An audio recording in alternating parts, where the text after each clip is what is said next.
ঢাকার ১৭ আসনে Gulshan model high school and college কেন্দ্রে ভোট দিয়েছেন বিএনপি চেয়ারম্যান তারেক রহমান ও তার স্ত্রী জুবাইদা রহমান। একই কেন্দ্রে ভোট দেওয়ার কথা রয়েছে প্রধান উপদেষ্টা ডক্টর মোহাম্মদ ইউনূসের। সেখান থেকে যুক্ত হচ্ছেন স্পেশাল করেসপন্ডেন্ট ইমরুল আহসান। ইমরুল, আমরা ইতিমধ্যেই জেনেছি তারেক রহমান ভোট দিয়েছেন এবং তিনি বলেছেন নির্বাচিত হলে তিনি আইন শৃঙ্খলা পরিস্থিতি উন্নয়নের কথা তিনি বলেছেন। এছাড়া তিনি আর কি বলেছেন?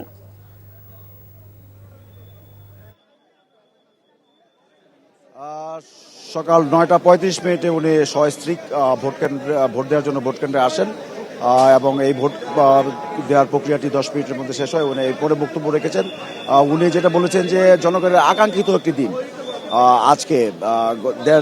দেড় যুগেরও বেশি সময় মানুষ ভোটাধিকার বঞ্চিত ছিল, সেই ভোটাধিকার বঞ্চনার অবসান হয়েছে আজ। এবং তিনি প্রত্যাশা ব্যক্ত করেছিলেন যে এই ভোটের মাধ্যমে নতুন বাংলাদেশের যে প্রত্যাশা, সেই প্রত্যাশিত বাংলাদেশ গড়ে তোলা হবে।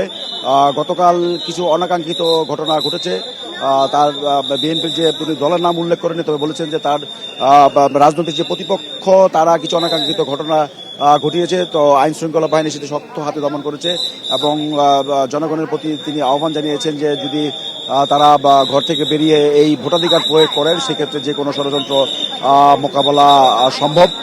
এছাড়া যে আইন শৃঙ্খলা পরিস্থিতি, উনি বলেছেন যে আইন শৃঙ্খলা পরিস্থিতি নিয়ন্ত্রণ করা, উনি যদি আজকে নির্বাচিত হন, ওনার দল যদি ক্ষমতায় আসে, সেক্ষেত্রে তাদের প্রথম প্রায়োরিটি হবে আইন শৃঙ্খলা পরিস্থিতি নিয়ন্ত্রণ করা। এছাড়া নারী অধিকারের বিষয়ে একটি প্রশ্ন ছিল, সেই প্রশ্নে উনি বলেছেন যে অর্ধেক জনগোষ্ঠী নারী, এই নারীকে পিছনে ফেলে আসলে দেশকে সামনে এগিয়ে নেওয়া সম্ভব নয়।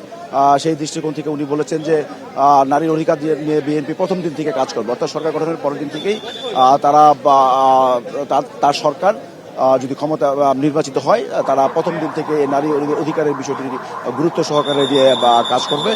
তো ভোট দেওয়ার পরপর উনি এই মুহূর্তে বাসায় ফিরে গিয়েছেন। প্রধান উপদেষ্টা যেহেতু এই কেন্দ্রে আসবেন, ইতিমধ্যে দেখতে পাচ্ছেন হয়তো পিছনে যে পিজিআরের সদস্য এবং সামরিক বাহিনীর সদস্যরা, এসএসএফ এর সদস্যরা এখানে একটি কড়া নিরাপত্তা বলে গড়ে তুলেছেন।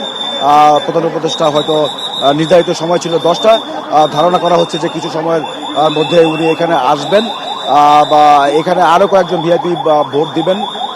দুজন উপদেষ্টা এখানে ভোট দিবেন। অর্থ উপদেষ্টা সালাউদ্দিন আহমেদ উনি ভোট দিবেন, জ্বালানি উপদেষ্টা ফাইজুল করিম উনি এখানে ভোট দিবেন। তো সব মিলিয়ে এই ভিআইপিদের ভিড়ে আসলে সাধারণ ভোটার যে তাদের যে উপস্থিতি, যে লম্বা লাইন, সেই লম্বা লাইন আসলে আধা ঘন্টার জন্য বিঘ্ন ঘটেছে। তবে আমরা দেখেছি যে এখানে এই কেন্দ্রে অসংখ্য ভোটার আসলে সকাল থেকে লাইনে দাঁড়িয়েছিলেন। বিশেষ করে নারী ভোটারদের উপস্থিতি আমরা অনেক লক্ষ্য করেছি।